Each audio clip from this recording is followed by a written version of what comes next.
Quelques postures debout pour cette vidéo. La première, évidemment, c'est la posture que l'on appelle la posture de la montagne. Vos pieds peuvent être éloignés, largeur de vos hanches.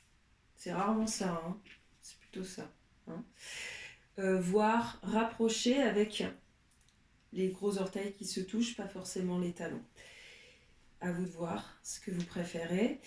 On a l'impression que tout est très engagé, très tendu. En fait, les articulations sont souples, comme on dit déverrouillées. Hein. L'aspect engagé vient du fait que dans cette posture, vous allez prendre le temps, vous le referez. Hein. Là, je vais expliquer bout à bout pour que la vidéo ne dure pas trop longtemps. Lorsque vous la referez, vous prendrez le temps de bien descendre dans la posture, c'est-à-dire amener le poids du corps en bas, sous vos pieds, sentir le contact au sol et petit à petit, vous verrez, tout va se détendre. Les chevilles, les genoux, hanches, épaules, nuque. De là, vous viendrez inspirer en sentant comme l'air, l'énergie de la terre qui remonte par les talons, par la voûte plantaire. Tout le long du corps et à l'expire ne va pas chercher à se rabaisser, mais au contraire, elle suit toujours ce chemin ascendant. Donc j'inspire, je sens l'énergie de la terre qui monte à travers le corps vertical. L'expire, continue à monter. Et c'est pas tendu, c'est engagé. Vous viendrez, si c'est possible, engager le bord interne de vos jambes en amenant une pression sur le bord interne des pieds. Ici, voilà. Posture de la montagne. L'autre posture que je voulais vous montrer, pour peut-être déverrouiller un petit peu dans les épaules, venez fléchir les genoux. Amenez vos mains ici en support, puis vous allez jouer avec l'espace de vos omoplates, comme dans d'autres vidéos que je vous ai montrées. Vos mains sont en appui. Vous allez inspirer, laisser les omoplates s'éloigner. Et c'est la partie ici du corps, hein, la partie haute du dos, qui monte vers le ciel. Le menton rentre vers l'intérieur. Vous allez peut-être sentir les coudes qui vont aller vers la main, vers l'avant. Les mains vont tourner. Voilà, vous regardez vers l'intérieur, vers votre nombril et vous respirez ici. Vous avez toujours cette sensation, la terre qui remonte, l'énergie de la terre qui remonte, bien, elle vient ici, là. Éloignez vos omoplates. Et quand vous expirez, tout est calme. Voilà. Plusieurs fois, vous ferez cette posture. Puis vous viendrez rapprocher les coudes de la taille. Amenez les talons davantage dans le sol. J'amène les talons dans le sol et j'en profite pour remonter l'arrière des cuisses. Je viens expirer, j'éloigne la nuque vers l'avant, le dos s'allonge vers l'avant. Vous êtes dans la posture Urdhva Uttanasana, l'équerre. Ici, vous allez sentir toujours l'énergie de la terre qui est pompée par vos pieds, qui remonte à l'arrière des jambes et on vient chercher à étirer vers le haut ici. On cherche à engager. Expire. C'est comme si l'expire venait. Voilà. Les mains, c'est très précieux ici. Hein. Vous venez pousser pour amener les épaules vers l'arrière. Et dans votre dos, vous faites comme dans vos jambes en fait. C'est j'inspire, j'ouvre l'espace des épaules. Et j'expire, j'allonge, ici vers l'arrière, ici vers l'avant. Et vos mains vous aident. L'équerre, Urdhva Uttanasana, que vous voyez parfois comme ceci, ou parfois comme ceci. À vous de voir ce que vous voulez. C'est toujours, ça part d'ici, ça expire ici.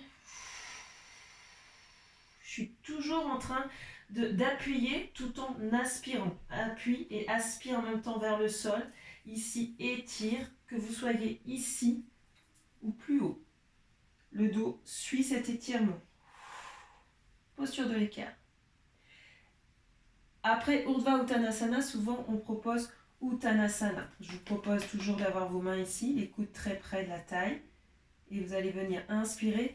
À l'expire, le nombril est rentré vers la colonne et il va venir se rapprocher des cuisses. Vous avez toujours les mains ici ou alors venir diriger vers le sol. C'est extrêmement intense comme posture. Vous serez toujours dans le bord interne des pieds très engagés. Et je vous propose, c'est pas très conventionnel, mais de la faire plutôt genou fléchi, notamment si vous ne l'avez jamais faite ou si c'est totalement inconfortable. Je préfère que vous veniez chercher à allonger le dos, comme dans la posture juste avant. Gardez ce dos allongé, donc peut-être que ça va vous demander d'attraper les mollets. Vous êtes toujours genou collé ou éloigné, hein, c'est vous qui avez choisi. Et vous venez allonger. Le ventre va venir chercher les cuisses ici. C'est mon ventre qui se rapproche des cuisses. Regard vers l'intérieur. Petit à petit, vous sentirez peut-être que vos talons vont vous énergiser pour venir étirer vers le haut et aller chercher cette pince. Uttanasana, c'est la pince. Évidemment, petit à petit, vous pouvez jouer entre les deux postures. Inspire, expire. Inspire, pourquoi pas, hein. Cherchez d'abord dans le dos, hein, plutôt que dans les jambes. Expire. Inspire, expire. Troisième posture. On va prendre l'équerre pour aller dans la troisième posture. Donc je suis ici. Utkatasana, c'est celle que l'on va prendre. Posture de la chaise, du trône. On plie les genoux. On inspire, ça vient toujours des talons, ça vient toujours de la terre. J'inspire, j'inspire. J'amène cette énergie ici, dans les côtes qui s'ouvrent et j'expire au bout des doigts. Vous allez laisser le bassin descendre vers le sol, les épaules également. Pourquoi pas, si c'est dérangeant d'avoir les bras levés, les amener ici, mains jointes devant le sternum. Un petit peu d'engagement dans cette posture. Elle va demander de se laisser aller vers le sol, comme dans la posture de la montagne. Je laisse descendre, mais en même temps c'est engagé, tout remonte. Idéal pour venir sentir que l'on respire en ouvrant l'espace ici. Et pourquoi pas, toujours cet enchaînement. Inspire, expire. Inspire. Revenez dans la pince, expire. Pliez les genoux, sentez que ça vient des talons, j'inspire. Je remonte, allez, l'air est déjà dans les poumons. C'est comme une montgolfière qui me permet de monter. Expire au bout des doigts, voire ici. Inspire, expire. Vers la pince, le regard à l'intérieur. Et vous refaites.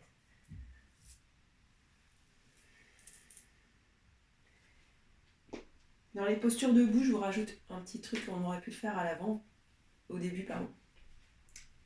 On vient mettre du mouvement, hein. N'hésitez pas à mettre du mouvement dans la cheville et dans les orteils. Je préfère faire des vidéos très très courtes, donc j'arrête là.